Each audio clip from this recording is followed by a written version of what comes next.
जय श्री कृष्णा, राधे राधे। आप सभी भक्तों का आपके अपने YouTube चैनल श्री कृष्ण दीवाने में हार्दिक स्वागत है। आज आप सुन रहे हैं वैशाख मास महात्म्य के 17वें अध्याय की कथा। सर्वप्रथम भगवान का स्मरण करते हुए आप सभी मेरे साथ बोलिए। शांताकारं भुजगशयनं पद्मनाभं सुरेशं विश्वधारं गगन सदृशं मेघवर्णं शुभांगं लक्ष्मीकान्तं कमलनयनं योगिभिर्ध्यानगमयं वन्दे विष्णुं भवभयहरं सर्वलोकैकनाथम्। ओम नमो भगवते वासुदेवाय। भगतजनों, पिछले अध्याय की कथा में आप सबने सुना था कि भगवान शंकर ने नारद जी को भगवान श्री कृष्ण की भक्ति करने के लिए 2 गुप्त मंत्र बतलाए थे। अब आज उससे आगे की कथा सुनेंगे। शिव जी कहते हैं नारद से कि हे नारद, अब मैं दीक्षा की यथार्थ विधि का तुमसे वर्णन करता हूँ। यह तुम ध्यान देकर सुनो। इस विधि का अनुष्ठान न करके केवल श्रवण मात्र से भी मनुष्य भवबंधन से मुक्त हो जाते हैं। विद्वान पुरुष इस बात को भली भांति समझ लें कि साधारण कीट से लेकर ब्रह्मा जी तक यह संपूर्ण जगत नश्वर है। इसमें आध्यात्मिक, आदि दैविक और आदि भौतिक इन 3 प्रकार के दुखों का ही अनुभव होता है। यहाँ के जितने सुख हैं वे सभी अनित्य हैं, अतः उन्हें भी दुखों की ही श्रेणी में रखें। फिर विरक्त होकर उनसे अलग हो जाएं और संसार बंधन से छूटने के लिए उपायों पर विचार करें। साथ ही सर्वोत्तम सुख की प्राप्ति के साधनों को भी, उन साधनों को भी सोचें और पूर्ण शांत बने रहें। नाना प्रकार के कर्मों का ठीक ठीक संपादन करना बहुत कठिन है। ऐसा समझकर परम बुद्धिमान पुरुष को चाहिए कि वह अत्यंत चिंतित होकर श्री गुरुदेव की शरण में जाए, जो शांत हो, जिनमें मात्सर्य का नितांत अभाव हो, जो श्री कृष्ण के अनन्य भक्त हों, जिनके मन में श्री कृष्ण प्राप्ति के सिवा दूसरी कोई कामना न हो, जो भगवत कृपा के सिवा अन्य किसी साधन पर भरोसा न करते हों, जिनमें क्रोध और लोभ लेश मात्र भी न हो, जो श्री कृष्ण रस के तत्वज्ञ और श्री कृष्ण मंत्र की जानकारी रखने वालों में श्रेष्ठ हों, जिन्होंने श्री कृष्ण मंत्र का ही आश्रय ले रखा हो, जो उस मंत्र के प्रति श्रद्धा भक्ति रखते हों, सर्वदा पवित्र रहते हों, प्रतिदिन सधर्म का उपदेश देते हों और लोगों को सदाचार में प्रवृत्त करते हों। ऐसे कृपालु और विरक्त महात्मा ही गुरु कहलाते हैं। शिष्य भी ऐसा ही होना चाहिए, जिसमें प्रायः उपयुक्त गुण मौजूद हों। इसके सिवा उस शिष्य को गुरु चरणों की सेवा के लिए इच्छुक, गुरु का नितांत भगत तथा मुमुक्षु होना चाहिए। जिसमें ऐसी योग्यता हो वही शिष्य कहलाता है। प्रेम पूर्ण हृदय से भगवान श्री कृष्ण की साक्षात सेवा का जो अवसर मिलता है, उसी को वेद वेदांग का ज्ञान रखने वाले विद्वानों ने मोक्ष कहा है। शिष्य को चाहिए कि वह गुरु के चरणों की शरण में जाकर उनसे अपना वृतांत निवेदन करे तथा गुरु को उचित है कि वे अत्यंत ही प्रसन्न होकर बारंबार समझाते हुए शिष्य की संदेहों का निराकरण करें। तत्पश्चात अपने उस शिष्य को मंत्र का उपदेश दें। चंदन या फिर मिट्टी लेकर शिष्य की बाईं और दाहिनी भुजाओं के मूल भाग में कर्मशः शंख और चक्र का चिन्ह अंकित करें। फिर ललाट आदि में विधि पूर्वक उर्ध्व पुंड्र लगाए। तदंतर पहले बताए हुए दोनों मंत्रों का शिष्य के दाहिने कान में उपदेश करें। फिर कर्मशः उन मंत्रों का अर्थ भी उस शिष्य को अच्छी तरह से समझा दे। फिर यत्न पूर्वक उसका कोई नूतन नाम रखे। यहाँ शिष्य की बात हो रही है, शिष्य का नाम रखना है जिसके अंत में दास शब्द जुड़ा हुआ हो। इसके बाद विद्वान शिष्य प्रेम पूर्वक वैष्णवों को भोजन कराए और अत्यंत भक्ति के साथ वस्त्र और आभूषण आदि के द्वारा श्री गुरु का पूजन करे। इतना ही नहीं, अपने शरीर को भी गुरु की सेवा में समर्पित कर दे। हे नारद, अब मैं तुम्हें शरणागत पुरुषों के धर्म बताना चाहता हूँ, जिनका आश्रय लेकर कलयुग के मनुष्य भगवान के धाम में पहुंच जाएंगे। अभी बताए गए अनुसार गुरु से मंत्र का उपदेश पाकर गुरु भक्त शिष्य प्रतिदिन गुरु की सेवा में संलग्न होकर अपने ऊपर उनकी पूर्ण कृपा समझे। तदंतर सत्पुरुषों के, उनमें भी विशेषतः शरणागतों के धर्म सीखे और वैष्णवों को अपना इष्ट देव समझकर सदा ही वैष्णवों को संतुष्ट रखे। शरणागत शिष्य को कभी भी इहलोक और परलोक की चिंता नहीं करनी चाहिए, क्योंकि इहलोक के जितने भी सुख भोग हैं वे पूर्व जन्म में किए हुए कर्मों के अनुसार ही प्राप्त होते हैं। अतः जितना प्रारब्ध में होगा उतना अपने आप मिल जाएगा, और जो परलोक का सुख है उसे तो भगवान श्री कृष्ण स्वयं ही पूर्ण करेंगे। अतः मनुष्य को इहलोक और परलोक के सुखों के लिए किए जाने वाले प्रयत्न का सर्वथा त्याग कर देना चाहिए। सब प्रकार के उपायों का परित्याग करके अपने को श्री कृष्ण का सेवक समझकर निरंतर उन्हीं की आराधना में संलग्न रहना चाहिए। जैसे पतिव्रता स्त्री चिरकाल से प्रदेश गए हुए अपने पति के लिए सदा ही दीन बनी रहती है, प्रीतम में अनुराग रखती हुई केवल अपने उसी प्रीतम से मिलन की आकांक्षा करती है, निरंतर अपने उसी प्रीतम के गुणों का चिंतन, गायन और श्रवण करती है, उसी प्रकार शरणागत भक्तों को भी सदा ही श्री कृष्ण के गुण तथा लीला आदि का स्मरण, कीर्तन और श्रवण करते रहना चाहिए। परंतु यह सब किसी दूसरे फल का साधन बनाकर कदापि नहीं करना चाहिए। जैसे पतिव्रता कामनी चिरकाल के बाद परदेश से लौटे हुए पति को एकांत में पाकर उसे छाती से लगाती है और नेत्रों से उसकी रूप सुधा का पान करती है, साथ ही वह अधिक प्रसन्नता के साथ उसकी सेवा में लग जाती है। ठीक उसी प्रकार से अर्चा विग्रह अर्थात स्वयं प्रकट हुई मूर्ति के रूप में अवतीर्ण हुए भगवान के साथ रहकर भक्ति को निरंतर उनकी परिचर्या में लगे रहना चाहिए। वह सदा अनन्य भाव से भगवान की शरण में रहे, भगवान की आराधना के सिवा दूसरे किसी साधन का न तो आश्रय ले और न ही दूसरे साधन की कोई इच्छा ही करे।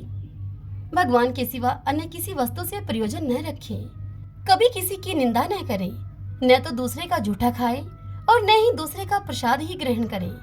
भगवान और वैष्णवों की निंदा कभी न सुने। यदि कहीं निंदा होती हो तो अपने कान बंद करके वहां से अन्यत्र कहीं चला जाए। हे विप्रवर नारद, मेरा तो ऐसा विचार है कि शरणागत भक्तों को मृत्यु पर्यंत चातकी वृत्ति का आश्रय लेकर युगल मंत्र के अर्थ का विचार करते हुए रहना चाहिए। जैसे चातक सरोवर, समुद्र और नदी आदि को छोड़कर केवल मेघ से पानी की याचना करता है अथवा प्यासा ही मर जाता है, ठीक चातक की तरह यत्न पूर्वक भगवत प्राप्ति के साधनों पर विचार करना चाहिए। अपने इष्ट देव श्री राधा और श्री कृष्ण से इस बात की याचना करनी चाहिए कि वे उसे आश्रय प्रदान करें। सदा अपने इष्ट देव के, उनके भक्तों के और विशेषतः गुरु के अनुकूल रहना चाहिए। प्रतिकूलता का सर्वथा परित्याग कर देना चाहिए। मैं एक बार शरण में जाकर अनुभव पूर्वक कहता हूँ कि श्री राधा और श्री कृष्ण दोनों के गुण परम कल्याणमय हैं। मेरी बात पर विचार करके शरणागत पुरुष उन दोनों पर विश्वास करें कि ये दोनों इष्ट देव निश्चय ही मेरा उद्धार करेंगे। फिर विनीत भाव से प्रार्थना करते हुए कहें कि हे नाथ, आप ही दोनों मेरे पुत्र, मित्र और ग्रह आदि की ममता से पूर्ण इस संसार सागर से मेरी रक्षा करने वाले हैं। आप ही शरणागतों का भय दूर करते हैं। मैं जैसा भी हूँ, इस लोक और परलोक में मेरा जो कुछ भी है वह सब आज मैंने आप दोनों के चरणों में समर्पित कर दिया है। मैं अपराधों का घर हूँ, मैंने सब साधन छोड़ रखे हैं, अब मुझे कोई सहारा देने वाला नहीं है। इसलिए हे नाथ, अब आप दोनों ही मेरे आश्रय हैं। हे कृष्ण प्रिया राधे, मैं आपका ही हूँ, आप ही दोनों मेरी गति हैं। मैं आपकी शरण में पड़ा हूँ। आप दोनों करुणा के भंडार, दया के सागर हैं। मुझ पर आप कृपा करें। मैं दुष्ट हूँ, अपराधी हूँ, तो भी कृपा करके मुझे अपना आप दास्य भाव प्रदान करें। हे मुनि श्रेष्ठ नारद, जो भी भक्त शीघ्र ही दास्य भाव की प्राप्ति चाहता हो, उसे भगवान के चरण कमलों का चिंतन करते हुए प्रतिदिन यह प्रार्थना करनी चाहिए। यहाँ तक कि मैंने शरणागतों के बाह्य धर्मों का संक्षेप से वर्णन किया है तुमसे। अब मैं तुम्हारे समक्ष अत्यंत उत्कृष्ट आंतरिक धर्म का परिचय देता हूँ। अंतरंग भक्तों को यत्न पूर्वक कृष्ण प्रिया श्री राधा के सखी भाव का आश्रय लेकर निरंतर उन दोनों की सेवा करनी चाहिए तथा आलस्य को अपने पास फटकने भी नहीं देना चाहिए। मंत्र और उसके अंगों का पहले ही वर्णन किया जा चुका है। उसके अधिकारियों के धर्म तथा उन्हें मिलने वाले उस फल का भी प्रतिपादन किया गया है। हे नारद, तुम भी इस साधन का अनुष्ठान करो। तुम्हें श्री राधा और श्री कृष्ण के दास्य भाव की प्राप्ति अवश्य होगी, इसमें कोई संदेह नहीं है। जो एक बार भी शरण में जाकर ये कहे कि मैं आपका हूँ, ऐसा कहकर याचना करता है, उसे भगवान अवश्य ही अपना दासत्व प्रदान करते हैं। मेरे मन में इसके लिए अन्यथा विचार करने की गुंजाइश नहीं है। हे मुनिवर नारद, यह मैंने तुमसे शरणागत भगत के आंतरिक धर्म का वर्णन किया है। यह गुह से भी बढ़कर अत्यंत ही गुहतम विषय है, इसलिए इसे प्रयत्न पूर्वक गुप्त रखना चाहिए, सर्वत्र प्रकाशित नहीं करना चाहिए। इस प्रसंग में मैं तुम्हें अत्यंत ही अद्भुत रहस्य की बात बतलाता हूँ, जिसे मैंने साक्षात भगवान श्री कृष्ण के मुख से सुना था। हे नारद, पूर्व काल की बात है, मैं कैलाश पर्वत के शिखर पर एक सघन वन में रहा करता था और वहां पर रहता हुआ भगवान श्री नारायण का ध्यान करते हुए उनके श्रेष्ठ मंत्र का मैं जप करता था। इससे संतुष्ट होकर भगवान मेरे सामने प्रकट हुए और मुझसे बोले कि तुम वर मांगो। उनके यों कहने पर मैंने आंखें खोलकर देखा तो भगवान अपनी प्रिया श्री लक्ष्मी जी के साथ गरुड़ पर विराजमान थे। मैंने बार बार प्रणाम करके लक्ष्मीपति से कहा कि हे कृपा सिंधु, आपका जो रूप परम आनंददायक, संपूर्ण आनंदों का आश्रय, नित्य मनोहर मूर्तिधारी, सबसे श्रेष्ठ, निर्गुण, निष्क्रिय और शांत है, जिसे विद्वान पुरुष ब्रह्मा कहते हैं, उसको मैं अपने नेत्रों से देखना चाहता हूँ। यह सुनकर भगवान कमलापति ने मुझ शरणागत भक्त से कहा। कमलापति मुझसे बोले कि हे महादेव, तुम्हारे मन में मेरे जिस रूप को देखने की इच्छा है उसका अभिदर्शन करोगे तुम। यमुना के पश्चिम तट पर मेरा लीलाधाम वृंदावन है, आप वहीं चले जाओ। यूं कहकर वे जगदीश्वर अपनी प्रिया के साथ अंतर्ध्यान हो गए। हे पुत्र नारद, तब मैं भी यमुना के सुंदर तट पर चला गया। वहां मुझे संपूर्ण देवेश्वरों के भी ईश्वर श्री कृष्ण का दर्शन हुआ, जो कि किशोर अवस्था से युक्त कमनीय गोप वेश धारण किए हुए अपनी प्रिया के कंधे पर बायां हाथ रखकर खड़े थे। उनकी वह झांकी बड़ी ही मनोहर जान पड़ती थी। चारों ओर से गोपियों का समुदाय था और बीच में भगवान खड़े होकर श्री राधिका जी को हंसाते हुए स्वयं भी हंस रहे थे। उनका श्री विग्रह सजल मेघ के समान श्याम वर्ण तथा कल्याणमय गुणों का धाम था। श्री कृष्ण मुझे देखकर हंसे और उनकी वाणी में अमृत भरा था। वे मुझसे बोले, रुद्र, तुम्हारा मनोरथ जानकर आज मैंने तुम्हें दर्शन दिया है। इस समय मेरे जिस अलौकिक रूप को तुम देख रहे हो, यह निर्मल प्रेम का पुंज है। इसके रूप में सत, चित और आनंद ही मूर्तिमान हुए हैं।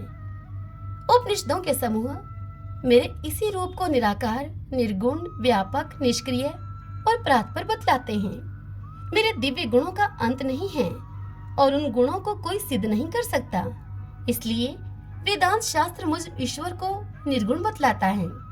हे महेश्वर, मेरा यह रूप चरम चक्षुओं से भी देखा नहीं जा सकता। अतः संपूर्ण वेद मुझे अरूप, निराकार कहते हैं।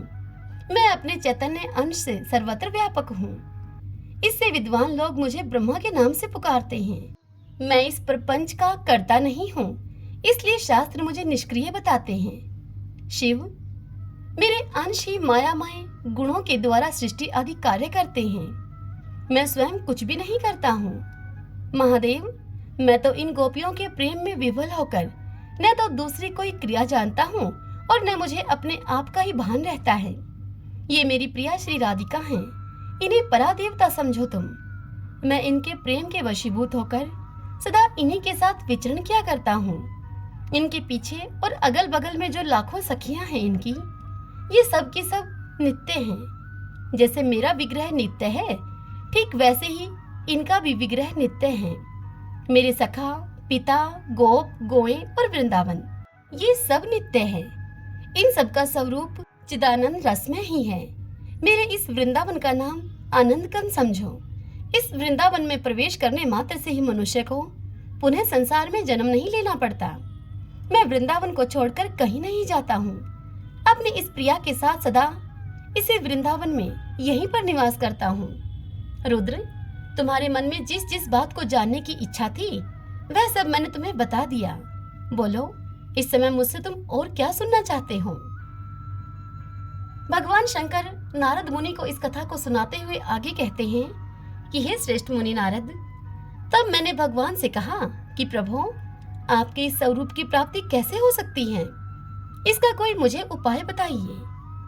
तब भगवान ने मुझसे कहा कि रुद्र, तुमने बहुत अच्छी बात पूछी है, किंतु यह विषय अत्यंत ही रहस्य का है, इसलिए इस विषय को यत्न पूर्वक गुप्त रखना चाहिए। हे देवेश्वर, जो दूसरे उपायों का भरोसा छोड़कर एक बार हम दोनों की शरण में आ जाता है और गोपी भाव से मेरी उपासना करता है, वही मुझे पा सकता है।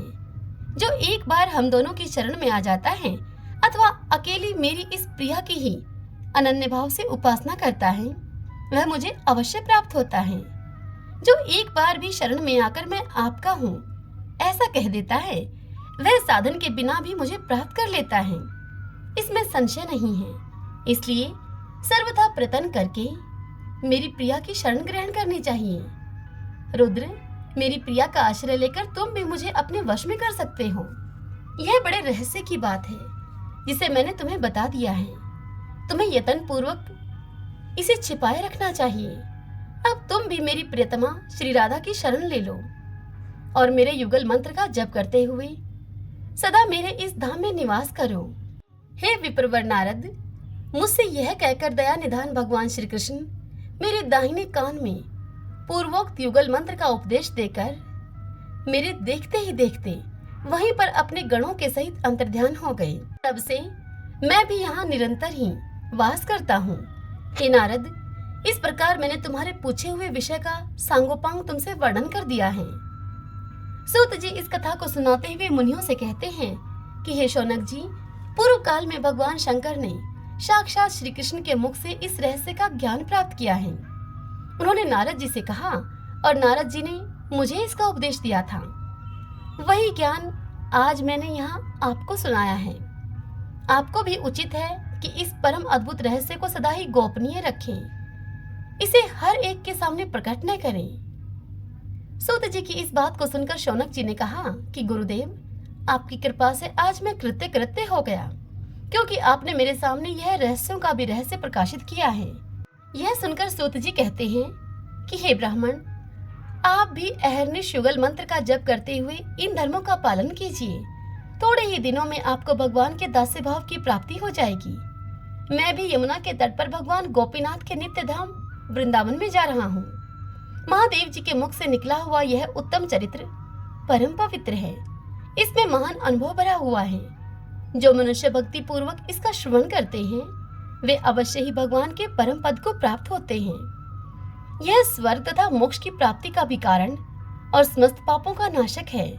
जो लोग सदा भगवान विष्णु की सेवा में तत्पर रहकर इसका भक्ति पूर्वक पाठ करते हैं, उन्हें विष्णुलोक से कभी किसी तरह भी पुनः इस संसार में नहीं आना पड़ता। हरि ओम तत्सत। ओम नमो भगवते वासुदेवाय। ओम माधवाय नमो नमः। ओम श्री राधा कृष्णाभ्याम नमो नमः। आइए भगतजनों, अब हम वैशाख स्नान की आज की कथा का श्रवण करते हैं। छोटा सा गांव था। उस गांव में दो दोस्त रहा करते थे। एक का नाम था भोला और दूसरे दोस्त का नाम था नंदू। दोनों ही विष्णु भगवान के परम भक्त थे। वे दोनों ही विष्णु भगवान की पूजा बड़ी विधि विधान से किया करते थे। वे दोनों हमेशा की तरह मेहनत मजदूरी करने के लिए गांव से शहर को जाया करते थे। उस दिन भी वह मेहनत मजदूरी करने के लिए गांव से शहर जा रहे थे। जंगल के रास्ते में जब वह जा रहे थे तो उनके रास्ते में भगवान विष्णु का एक मंदिर था। वे दोनों हमेशा की तरह ही भगवान विष्णु के दर्शन करके वहां थोड़ी देर बैठ गए। तभी वहां पर एक आकाशवाणी हुई। विष्णु भगवान ने उनसे कहा कि मैं तुम्हारी दोनों की भक्ति से बड़ा प्रसन्न हूँ। मैं तुम दोनों को एक एक ऐसी लकड़ी दे रहा हूँ जिसे अन्य लकड़ियों को छुआने मात्र से समस्त लकड़ियाँ सोने की बन जाएंगी। तुम इस धन को भलाई के काम में प्रयोग करना, गलत काम में इस धन को मत लगाना। अगर तुम दोनों ने इस धन को गलत काम में लगाया तो यह लकड़ी अपने आप ही गायब हो जाएगी। हे वत्स, तुम्हारी 7 गलतियों को मैं माफ करूंगा, लेकिन अगर तुमने 8वीं गलती की तो उस 8वीं गलती के होते ही यह लकड़ी अपने आप गायब हो जाएगी। तदंतर वहां उनके सामने एक एक लकड़ी आ गई। दोनों यह देखकर बहुत ही प्रसन्न हुए। उन्होंने भगवान विष्णु को प्रणाम किया और अब मंदिर से बाहर आ गए। दोनों ने मजदूरी करने का विचार अब त्याग दिया। दोनों अपने अपने घरों में आ गए। भोला बहुत ही सीधा साधा और सरल स्वभाव का था। उसके घर में उसके 2 बेटे, एक बूढ़ी माँ और एक उसकी पत्नी सुशीला थी। भोला जब घर वापस आ गया तो सुशीला ने अर्थात उसकी पत्नी ने उससे पूछा कि आप इतनी जल्दी मजदूरी से कैसे आ गई।